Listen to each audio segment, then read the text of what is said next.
भाई ये रोहित शर्मा की मेहरबानी है, मैच लंबा हुआ। ये मैच लंबा था ही नहीं।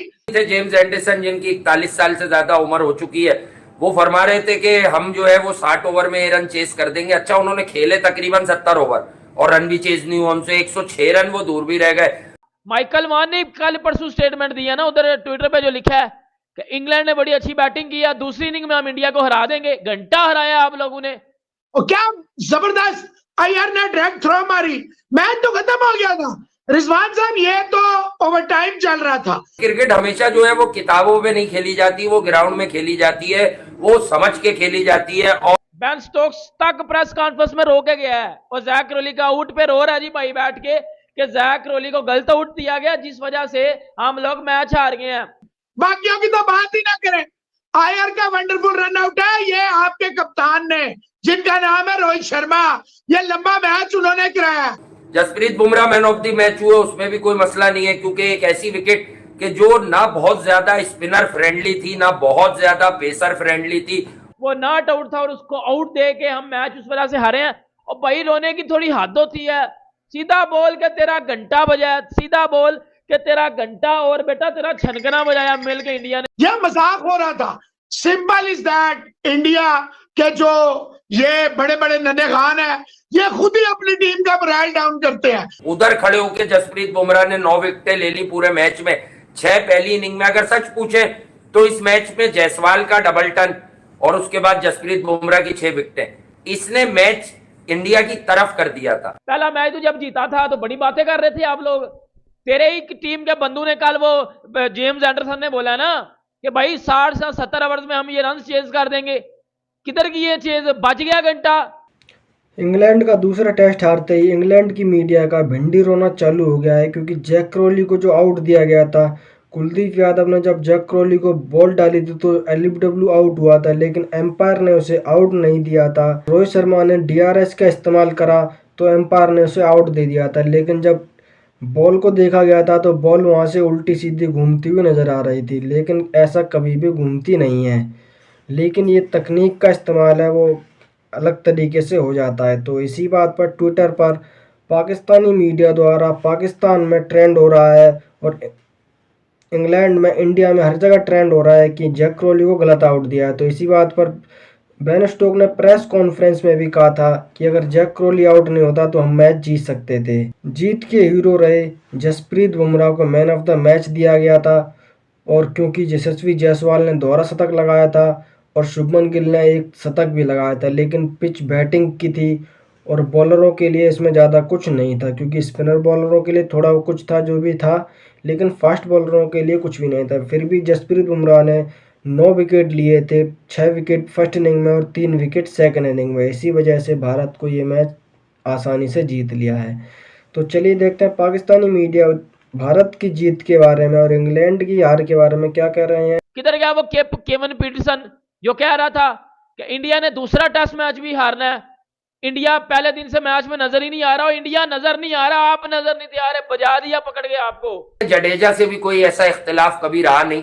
जो बात है कि वो ऑलराउंडर खेलते हैं, वो ओवरसीज जाके डिलीवर नहीं करते। इसी तरह अश्विन को ले लें, तो कल बेन डकेट तो आउट हुए थे, अब आज अश्विन का इंतखाब किया हुआ था पिटाई करने के लिए। किसने? जो रूट ने, ओली पोप ने।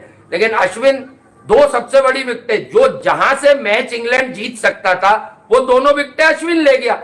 उसके अलावा जेन्युइन मैच विनर से बैरिस्टो बचता है, बैरिस्टो को बुमराह खा गया, क्योंकि बुमराह ही वो आदमी है जो किसी सैड बल्लेबाज को किसी भी पिच पे दुनिया की।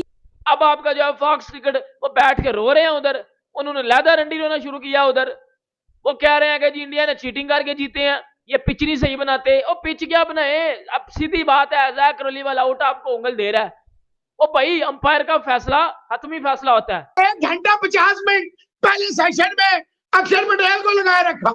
आप अंदाजा लगाएं, कुलदीप आया पहले ओवर में विकेट लेगा, पहले ओवर में आउट और साथ ही अगले ओवर में आउट। छुट्टी हो गई इंग्लैंड की वहीं पे। जब आप किसी को नहीं हरा पाते तो भाईजान फिर रोना ही होता है, फिर एक्सक्यूजेस देने पड़ते हैं। क्योंकि जिस तरह जब पाकिस्तान हारता है इंडिया से तो ये बाद में एक्सक्यूज पहले, अच्छा बात सेम है दोनों तरफ, बात दोनों तरफ सेम है।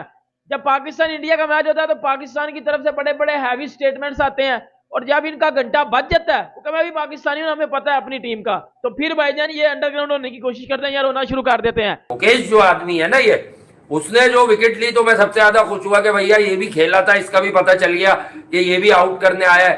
पर जायसवाल की डबल सेंचुरी और दूसरी इनिंग में शुभमन गिल की सेंचुरी, इसने इंग्लैंड को इस मैच से दूर कर दिया था। 399 किसी के भी खिलाफ आप चौथी इनिंग में चेस कर रहे हो, आसान नहीं होता। हाँ, अगर आप मुझसे पूछें कि इंग्लैंड ने ओवरऑल चौथी इनिंग में क्या किया, यकीन मानिए उन्होंने बहुत अच्छा किया, क्योंकि यार उन्होंने 293 रन तो बना दिए ना, 106 रन से वो हार गए, 292 रन तो उन्होंने बना दिए, तो ये 292 रन बनाना भी उनकी जीत थी। जी इंडिया में जो है वो डीआरएस का सिस्टम बिल्कुल फ्लॉप है, बिल्कुल ठीक नहीं है, जिस वजह से जैक क्रॉली को आउट दिया गया।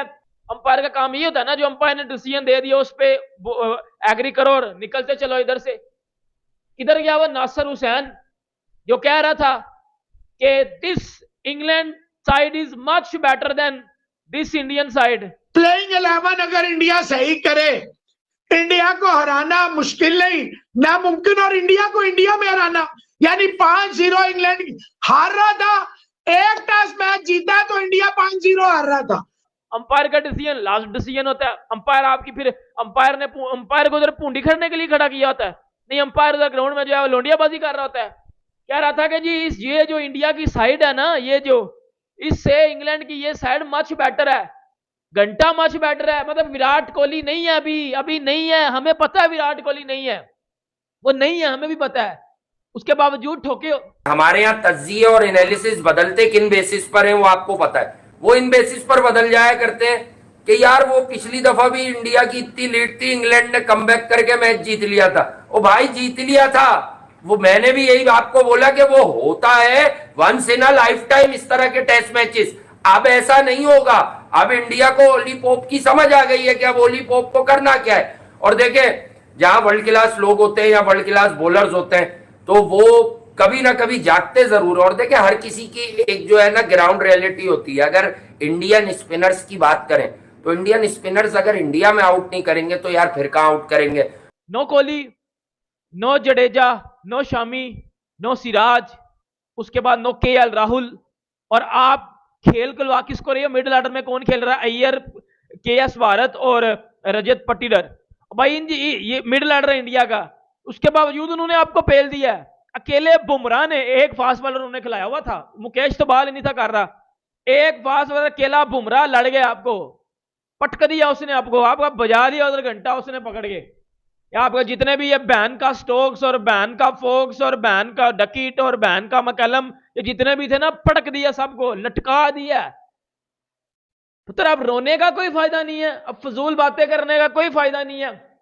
ये जो बैठ के 12वीं आर्मी जो ट्विटर पे इन्होंने नया नंडी रोना शुरू किया हुआ, ये ट्विटर पे अपनी भिजवा रहे हैं बैठ के, बार बार वो जैक क्रॉली का आउट दिखा रहे हैं, ऊपर चीटर्स लिखा हुआ है, इन्होंने ट्रेंडिंग चल रही है भाई। मैं अभी देख के आया हूं, अभी मैंने तस्वीरें देखी हैं ट्विटर पे। भारत ने इंग्लैंड को तो हरा दिया है, लेकिन तीसरे मैच में जसप्रीत बुमराह को आराम दिया जा सकता है। तो इस बात पर भी पाकिस्तानी मीडिया का कहना है कि भारत अगर जसप्रीत बुमराह को आराम देता है तो भारत ये मैच हार भी सकता है, क्योंकि जसप्रीत बुमराह के बिना भारत की टीम आधी अधूरी हो जाती है, क्योंकि बॉलर कोई भी ज़्यादा कारगर साबित नहीं हुए जसप्रीत बुमराह के अलावा। क्योंकि पहले मैच में बुमराह के साथ सिराज था तो उसने भी कोई ज़्यादा बढ़िया प्रदर्शन नहीं करा। दूसरे मैच में मुकेश कुमार ने भी बढ़िया प्रदर्शन नहीं करा, वो भी बहुत बुरी तरीके से पिटते रहे हैं।